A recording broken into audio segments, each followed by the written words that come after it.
So we operated in good faith earlier, Blake, to not have the type of conversation. That's why we agreed to the amendments. But since we are here, and since I didn't want to start it, but I ain't gonna run from it. So if we wanted to fully have a conversation, we shouldn't have watered down the damn bill. We had a commitment, and at this point, Blake, I did everything I said I was gonna do. I watered down my bill, we watered down this one to prevent what I'm about to do right now. If we wanted to have a full conversation, we wouldn't have changed the wording of the bill. We all know that police officers get murdered. But you know what happens to the people that murder police officers? If they survive, they get arrested. You know what happens to police officers that kill people that look like me, Blake, Tony? They get a taxpayer-funded vacation. In Baton Rouge, Blaine Salamone got a taxpayer-funded vacation for over a year. Then when he got fired, you know what happened? The union and everybody could walk out. I don't care who walks out. Because I agreed that we weren't going to do this, didn't I, Blake? But we are here now.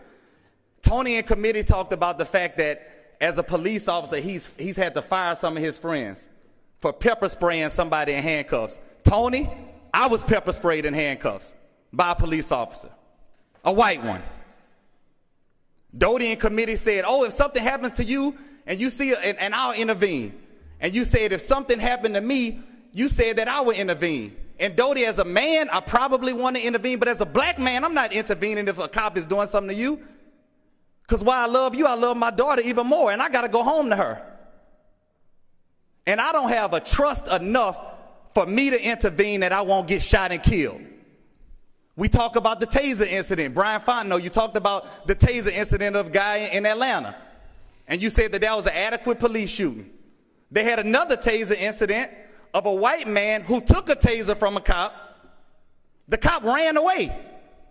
The same person stole a police car. Did he get shot and killed? Hell no. Had it been black, he'd have been shot and killed. That's why we are here. That's why you see several people, white, black, young, old, marching over not just streets in Louisiana, streets all across the country. I will concede that there's an issue with police brutality, period.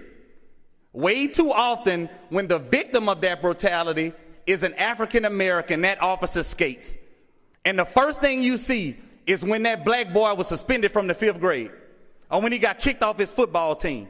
You don't see all the disciplinary actions of the officer. You didn't see after Alton Sterling got killed that Blaine Salamone, the person that trained him, sent an email that said he should have never been a police officer, said he was psychotic. But you know what happened? He walked on the scene, and I don't need water, and I appreciate the amendment that says several, because the first piece of legislation only mentioned George Floyd. Blake, we could have filled 5 pages up with names. 5 pages up. And you know what happened to Blaine Salamone? After he killed Alton Sterling, after one officer was being calm, within 5 seconds, he showed up and said, B-I-T-C-H, I'll kill you. And within less than a minute, he fulfilled his promise. Yusef Ahmadi, a police officer in Baton Rouge. 3 years ago, he killed a person. Since we going there, we going there. We're going to talk about it all. He killed a young black man. 2 years ago, he shot at another one. He said, the man fired a shot at me, so I returned 2 rounds of fire. Everybody says, get body cameras. You know what happened to the body camera? Turned off. You know what happened to the front dash cam camera? Turned off. You know what happened to the rear camera? It was tilted down. And when this young African-American male was paraded across the screen in handcuffs, he said, check the tape, check the tape. I never had a gun. Thank God for that rear cam recording, because it didn't have any footage, but it had audio. All you heard was 2 shots. Yusef Ahmadi was a liar. You know what happened? He was fired, and guess what? He was fired after almost a year because our DA wouldn't prosecute him. Then he went to the police union and got his job back. Tony, you passed the bill last session that made it illegal to throw water on police officers. When stuff happens to police officers, we respond. When stuff happens to African-American males, we come up here in kumbaya, but we don't respond with action. Representative Jay, 1 minute left. We were still under the 5-minute rule. Mr. Speaker. Thank you. Because I didn't want to do this, and I agreed not to do it. But since there's an ask to talk about the entire issue, let's talk about the entire issue. Ladies and gentlemen, they might be words to you, and if you're offended by the words, some of us are offended by the actions. And Blake made a good point. Blake has children of color. And when you stood back there and you said, I'm concerned about them, that hit me. And I'm concerned about them as well. And I know some of you guys are uncomfortable right now. This is supposed to be an uncomfortable conversation.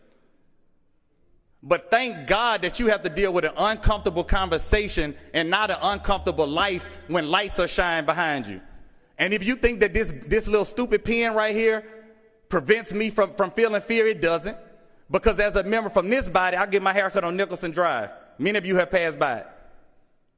On a day, sunny day, 5 of us are standing outside. Police officers pull up. Nothing happened. Give me your identification. So I said, okay. I handed them my legislative card and a card from my law office. Oh, we're sorry.